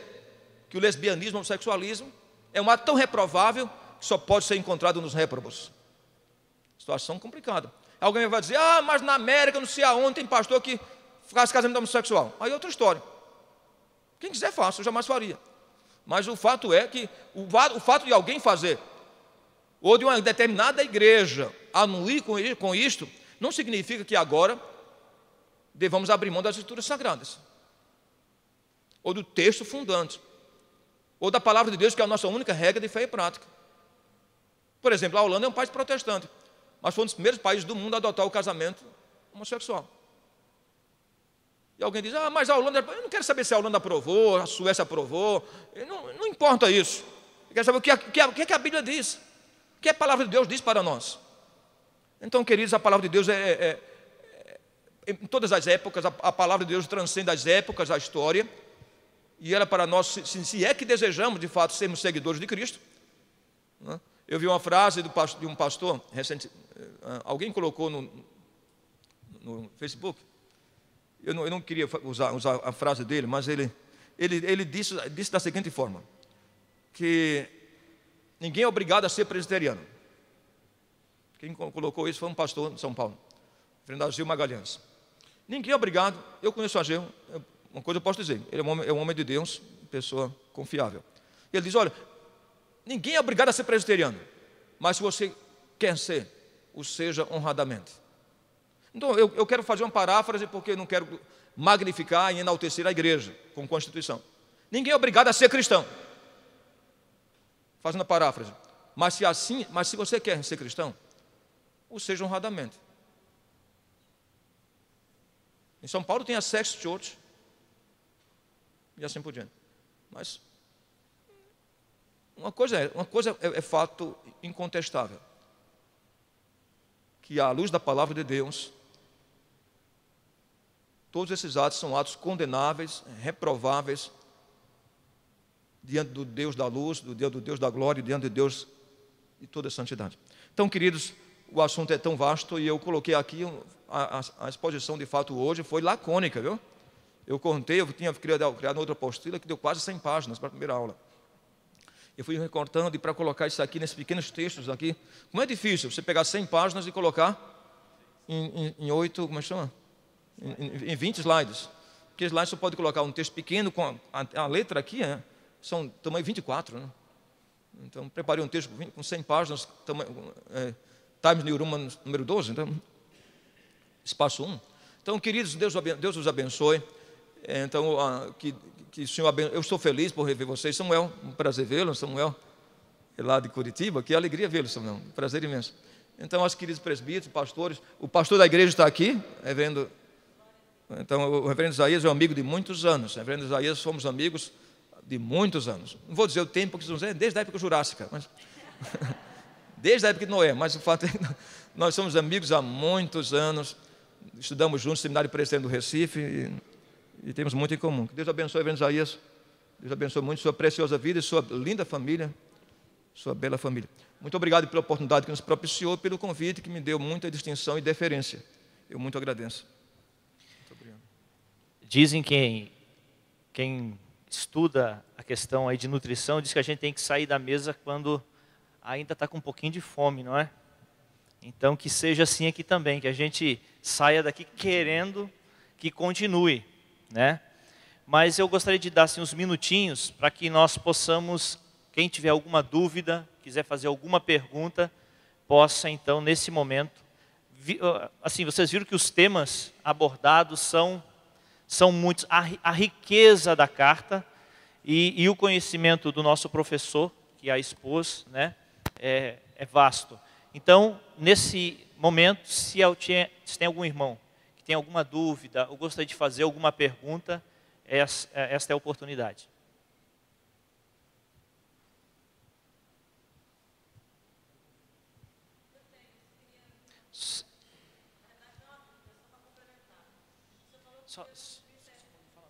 Vou pedir para falar no microfone, porque está sendo transmitido e o pessoal de casa que está acompanhando pode ouvir. É só para complementar, reverendo. O senhor disse que Jesus é eternamente gerado, o Espírito Santo procedido e o Pai eterno, é isso? O Pai não gerado, essa era a minha dúvida. Muito obrigada. Reverendo, vou pedir para o senhor ficar no microfone. A doutrina da Trindade é mais conhecida como doutrina agostiniana. Mas antes de Agostinho, quem desenvolveu a doutrina trinitária foram os teólogos da Capadócia. Os 3 teólogos da Capadócia que sistematizaram a doutrina trinitária. Basílio Grande, Gregório de Nissa, que era irmão sanguíneo dele, de Nissa porque foi bispo da cidade de Nissa, e Gregório Nazianzo. Eles é que desenvolveram a teologia trinitária, nessa compreensão, e foi esposada e ratificada e chancelada por Agostinho. O Pai não gerado, o Filho eternamente gerado e o Espírito Santo procedido. Tá bom? Agora, naturalmente, quando pensamos nisso, a gente tem que entender uma coisa. Por exemplo, vocês lembram, há pouco tempo, eu gosto muito de igrejas. Muitas vezes eu já entrei em templos católicos só por causa da beleza arquitetônica, né? Mas vocês viram aquelas igrejas belíssimas da Rússia? Vocês lembram? Muito belas aqueles templos, né? Pois bem, a igreja ortodoxa russa, que vem desde o século IX, quando a princesa Olga de Kiev converteu-se ao cristianismo e levou a igreja ortodoxa para lá. Mas a igreja ortodoxa crê também na doutrina trinitária. Mas há uma diferença entre a doutrina trinitária na teologia ortodoxa e na teologia católica e protestante. Porque a nossa teologia é a mesma da igreja católica, no que tange a doutrina da Trindade. Mas a doutrina da igreja ortodoxa russa diz o seguinte: eles creem que o Espírito Santo não pode ser procedido. Eles não creem na doutrina da processão, porque eles dizem, se nós cremos na doutrina da processão, estamos criando uma teologia subordinacionista, que o Espírito Santo seria subordinado ao Pai e ao Filho. Eles defendem a ideia de que o Pai não gerado, o Filho eternamente gerado e o Espírito Santo é eternamente gerado também. Mas eu não vou entrar nessa questão com vocês, porque seria uma outra aula sobre este assunto. Tá bom? Deus os abençoe muitíssimo. Mais alguma pergunta, meus irmãos? Alguém tem mais alguma pergunta? Então eu tenho. Vou fazer uma pergunta para o professor. Professor, o senhor comentou sobre Cristo e a natureza de Cristo. Se nós não crêssemos que Cristo veio em carne como Ele veio, mas se nós não crêssemos assim, que isso implicaria na nossa vida, na nossa doutrina, na nossa fé?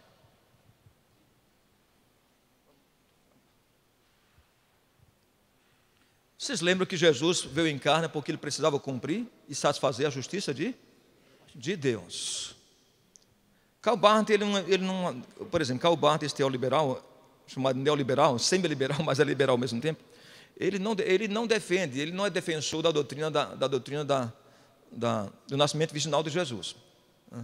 Ele até crê no sacrifício de Jesus por nós, mas ele diz que não precisava Jesus passar pela encarnação e assim por diante para ser Deus. Não precisava ser gerado pelo Espírito Santo para ser Deus. Gente, isso é muito perigoso entender isso. Vocês devem lembrar bem na teologia de João, na primeira carta. Quem é o anticristo? Aquele que nega que Jesus veio em carne.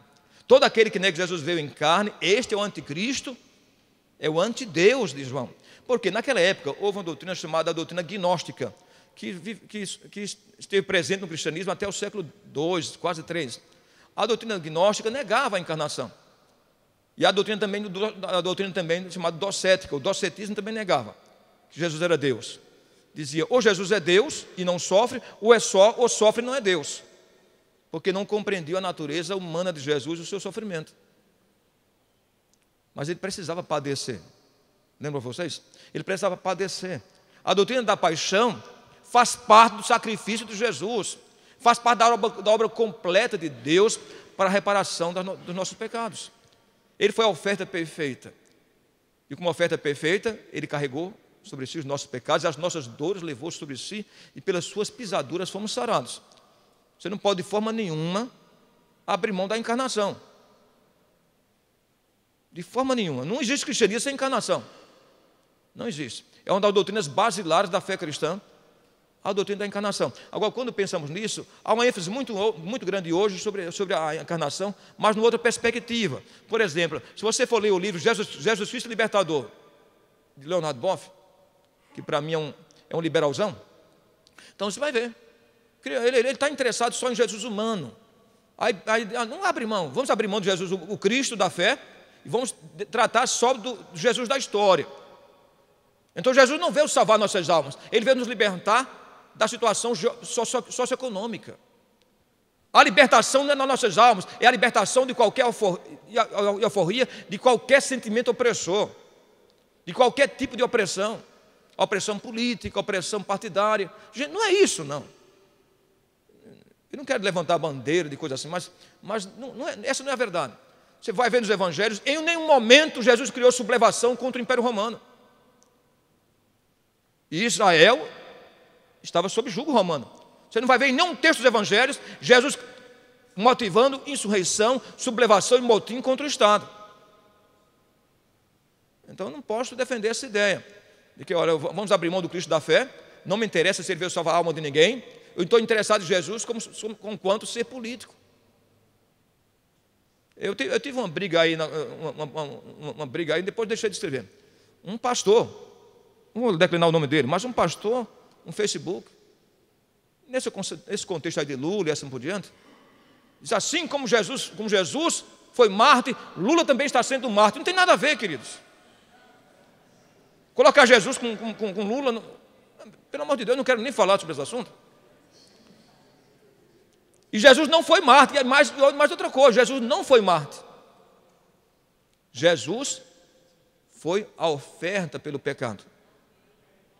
Marte é outra coisa. Jesus não foi Marte, Jesus foi a oferta pelo pecado de todos nós.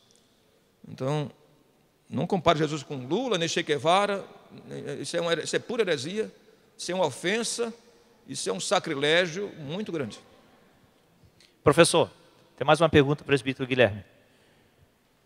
Professor, quando criança, eu sempre ouvia falar, olha, a pessoa nunca ouviu falar de Cristo, então ela não vai para o inferno. Pelo que o estudo que o irmão deu hoje, aquele índio lá no meio da Amazônia que nunca ouviu falar do Evangelho, como é que fica a situação dele? Ele é indesculpável diante de Deus mesmo assim? Olha a situação tão delicada essa questão. Porque Paulo está tratando indesculpável no ato de não crer em Deus, né? De não perceber Deus na criação. Mas a criação não tem poder salvífico. A criação não revela o projeto salvífico de Deus. Revela muitos atributos de Deus. Que Deus é poderoso, de que Deus é soberano, de que Deus é bondoso. Jesus diz isso em Mateus capítulo 5. Que o Pai Celeste faz com que o sol nasça sobre bons e maus, e faz com que a chuva desça sobre justos e injustos. Então, o mesmo réprobo percebe que existe um ser criador, um ser soberano. Mas a criação, por si só, não revela o plano salvífico de Deus. Daí porque se fez mister as Escrituras Sagradas. E quer queremos, quer não, isso não é ser politicamente correto. No mundo hoje não é. Mas o cristianismo é exclusivista. Não há salvação fora de Cristo. Hoje está na moda, o indivíduo é protestante e é budista ao mesmo tempo, não sei como é que pode ser. É protestante e é muçulmano, sei lá o quê. É protestante e Hare Krishna, e assim por diante. Então, eu não sei o que ele é mais. Então, é difícil difícil essa simbiose.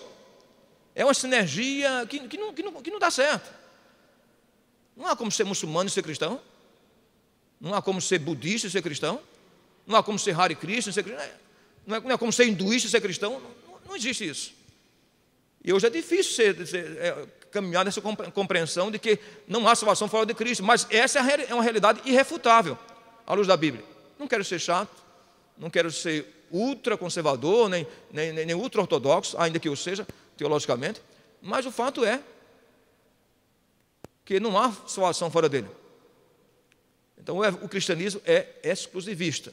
Isso dentro do mundo acadêmico, Cátia é professora universitária. Eu fui por muitos anos, por mais de 20 anos.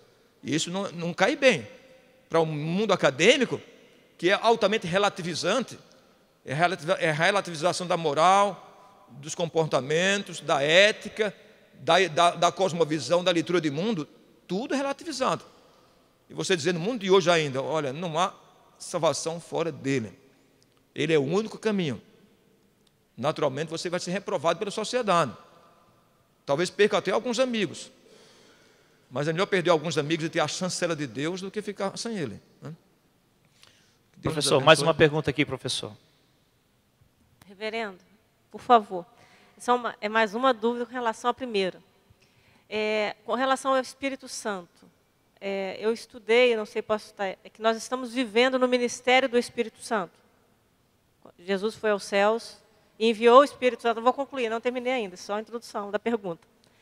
Nesse caso, já que nós estamos vivendo no ministério do Espírito Santo, e essa teoria trinitariana realmente me parece subordinar. É chamada teologia triteísta. Triteísta, e ela me parece realmente coloca o Espírito Santo subordinado.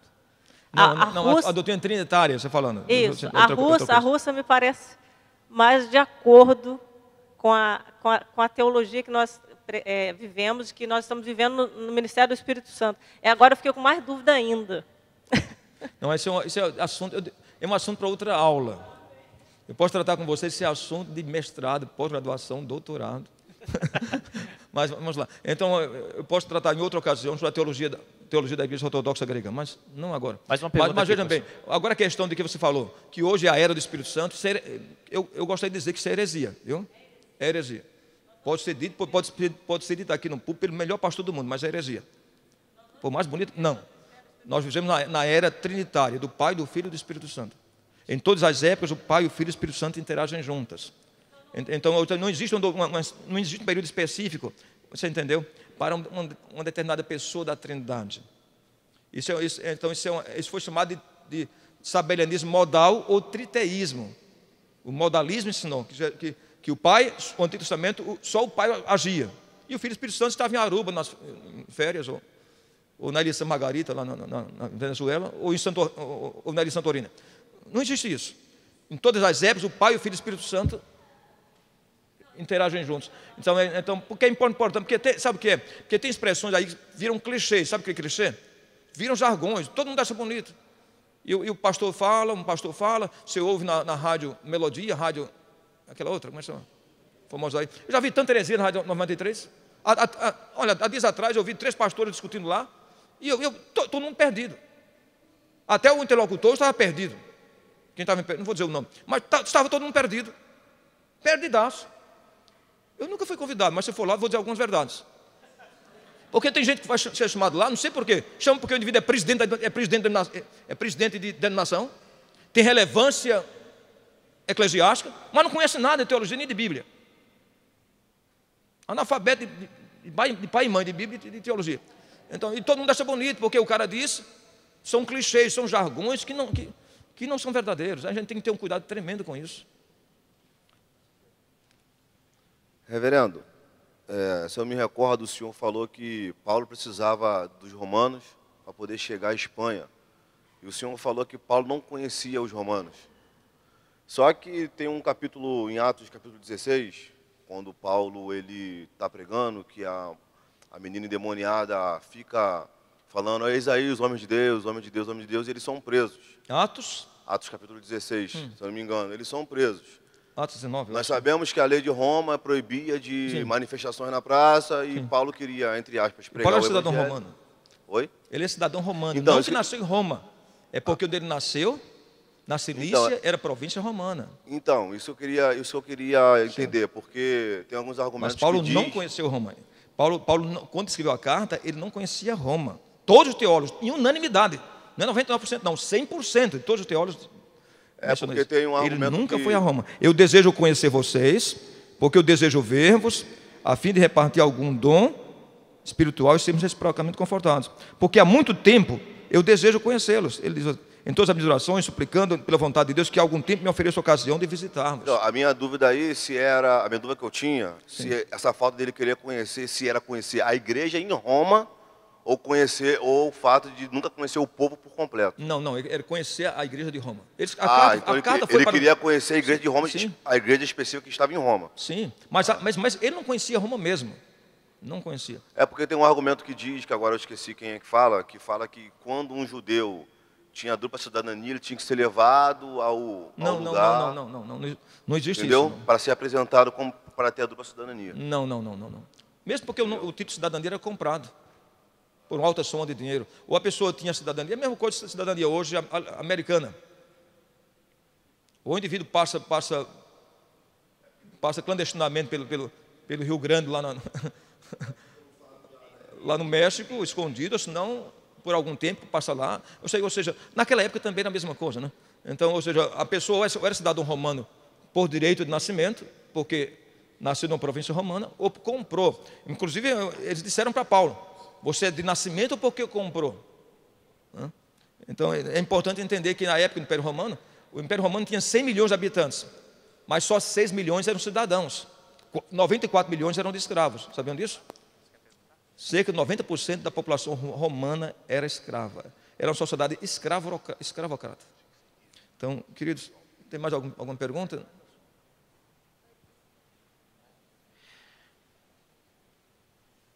Muito obrigado. Espero que esteja sendo útil para dissipar as dúvidas.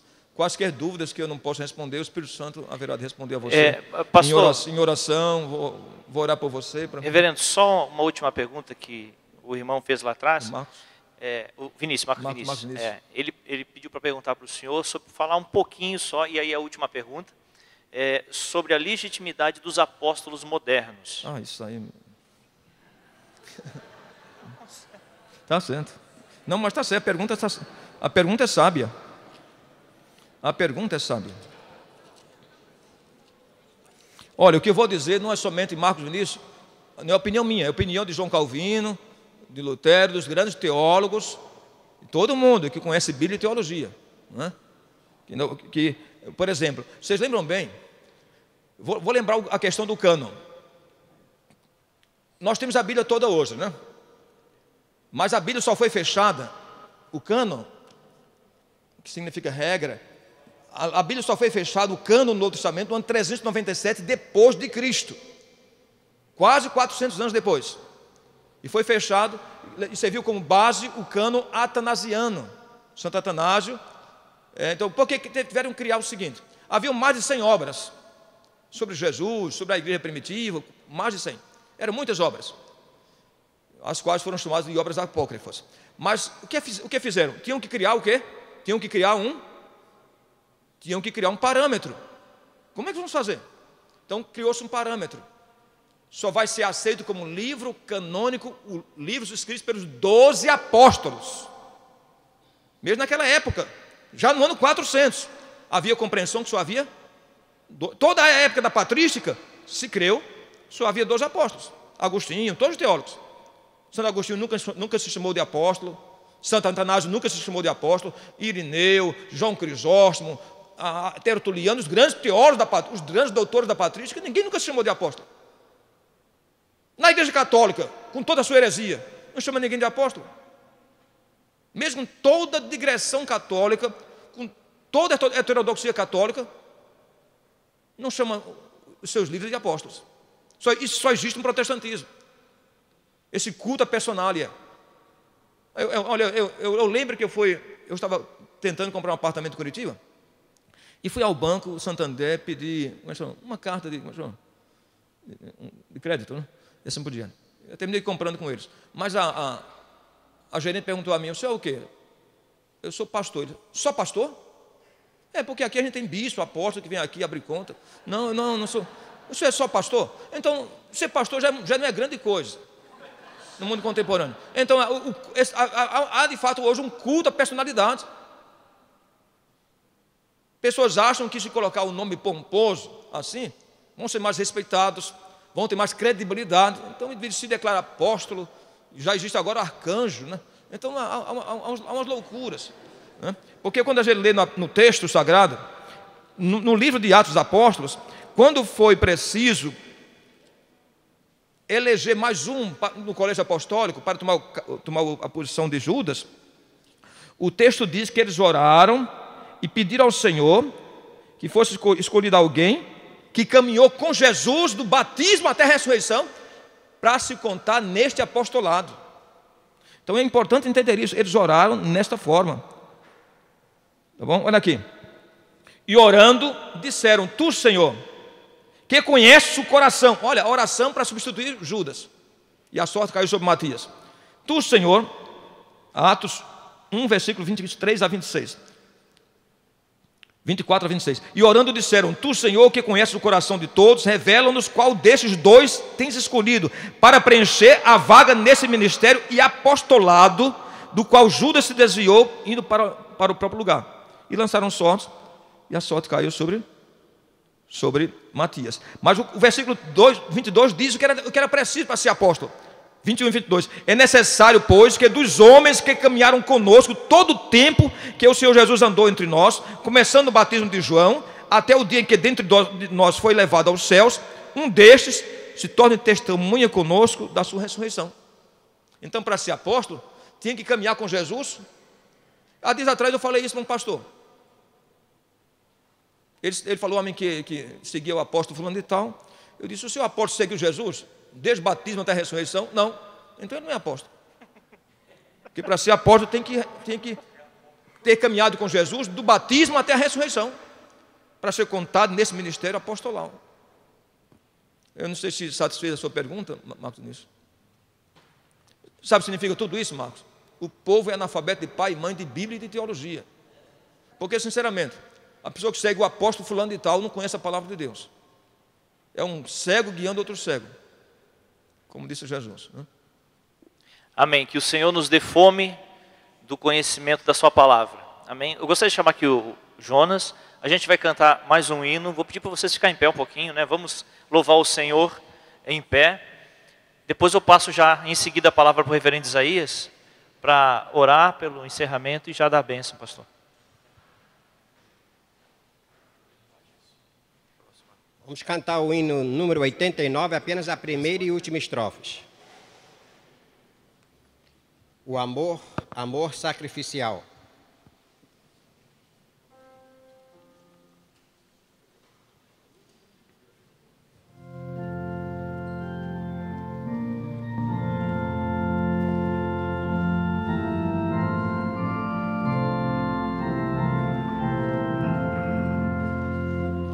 O grande amor que meu Jesus por mim mostrou na rude cruz.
contar o grande amor do tal Jesus.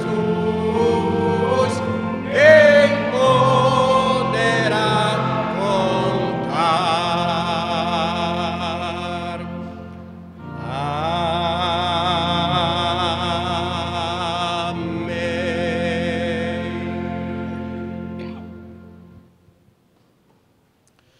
A nossa palavra de gratidão ao reverendo Antônio José.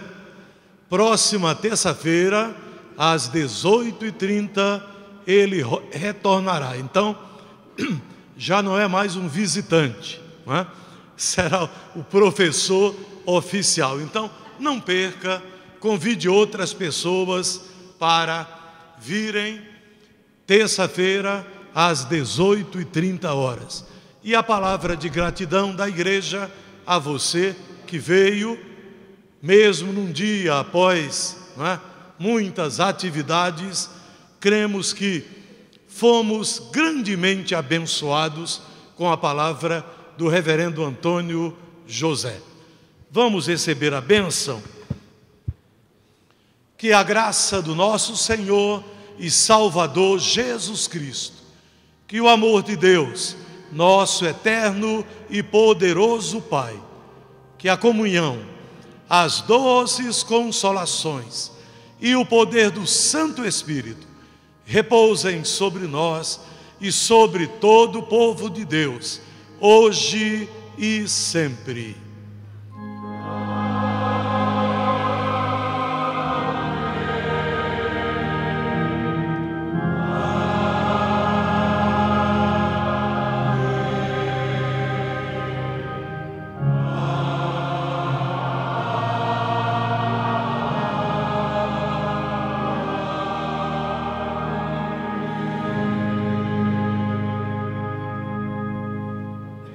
Que a paz do Senhor os acompanhe.